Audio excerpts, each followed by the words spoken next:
are hundreds of miles of trails constructed by the ancient Incan people. However, nowadays, when hikers refer to the Incan Trail, they have one stretch of trail in mind. It is 26 miles long and takes 3 to 4 days to hike to the long-lost city of Machu Picchu. In the summer of 2016, me and 5 friends and family hiked this trail.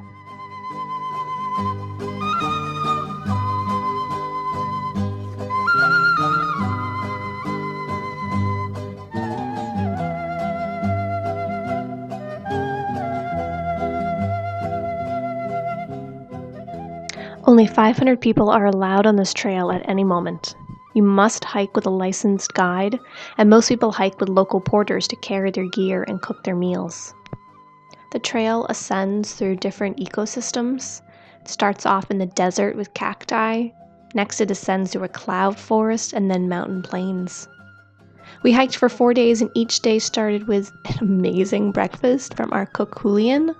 He packed us snacks in brown paper bags, which a donkey tried to eat my passion fruit one time.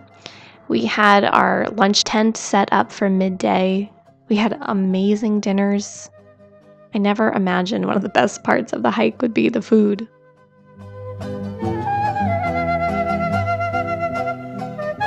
The trail spans altitudes of 8,000 to 14,000 feet. The tallest section is on the second day and peaks at Dead Woman's Pass. In my opinion, this is the perfect name because you feel like death on the way up. Every 10 steps, I had to stop to breathe deeply. It was a rough final 1,000-foot push to the top after lunch. We made it to the highest point of the trail that we've ever been in our lives.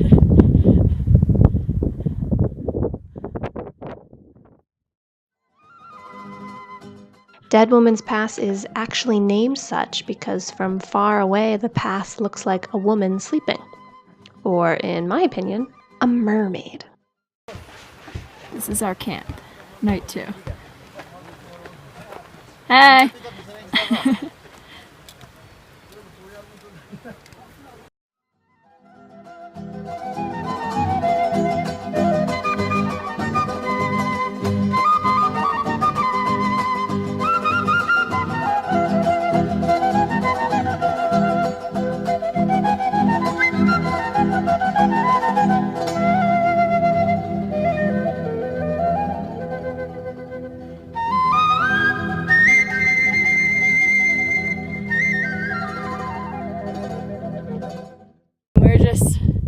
Hanging out here on this rock. It's a rock couch. In between both of them. Best rock couch seat ever.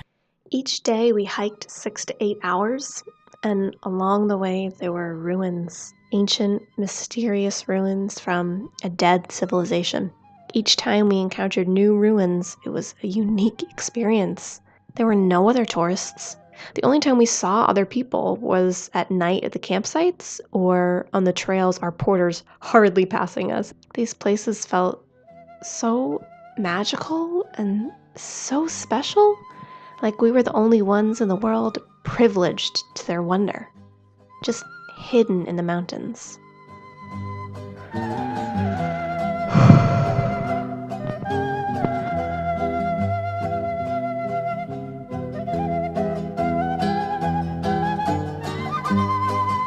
This one is called Sayac Marca. Incas were famous for their carved stonework. The rocks in these trails and ruins were created by hand. They carved out drainage systems and fountains. A lot of these sites are thought to be for religious purposes or for essentially B&Bs, a place to stay on the journey to Machu Picchu.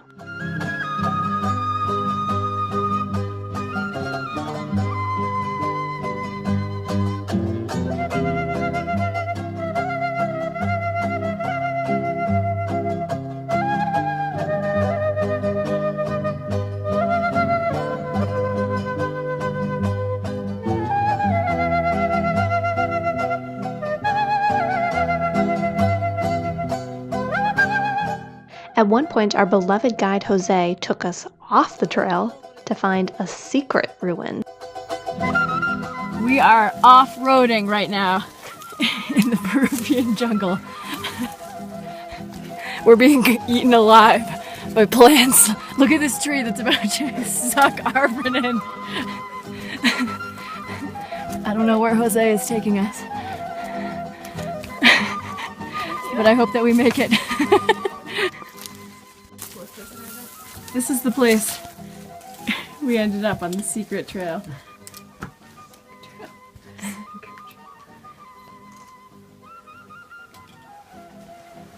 Remember that the well-known Incan trail is a cleared-off, government-sanctioned trail.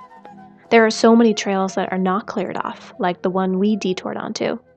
The Peruvian government knows about it, it just hasn't been excavated yet for mass tourist viewing.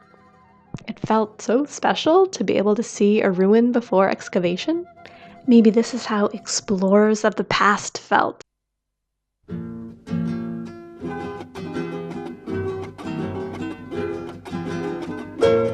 On the third night, we reached what became the most beautiful moment of my life. Where's Machu Picchu?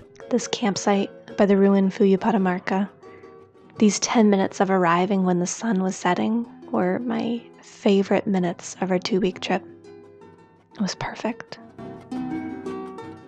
The final day, day 4, this was about the time when I was running out of battery and maybe memory on my camera and stopped taking videos.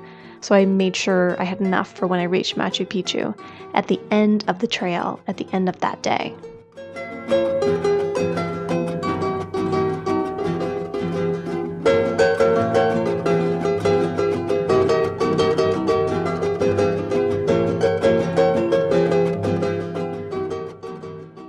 When the trail ended, we passed through a checkpoint like at the beginning, and after 4 days of solitude in the Andes Mountains, all of a sudden there were selfie sticks galore.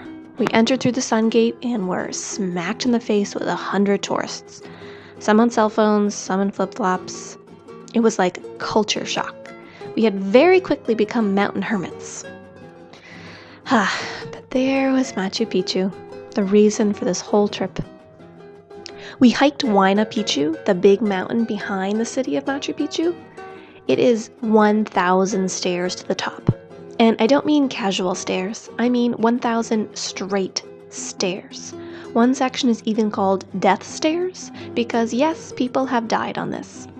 Jose said the lifespan of Incas was probably around 40 or 50 because of accidents. Well, I believe it.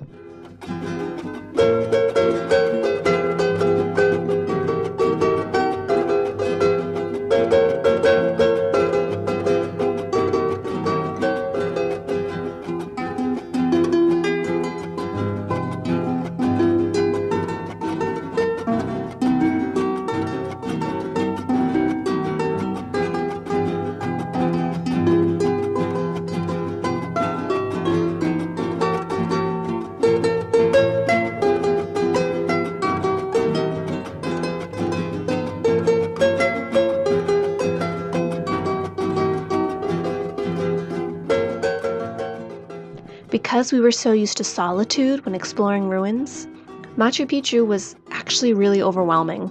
So my favorite part was finding the chinchillas nestling in the rocks.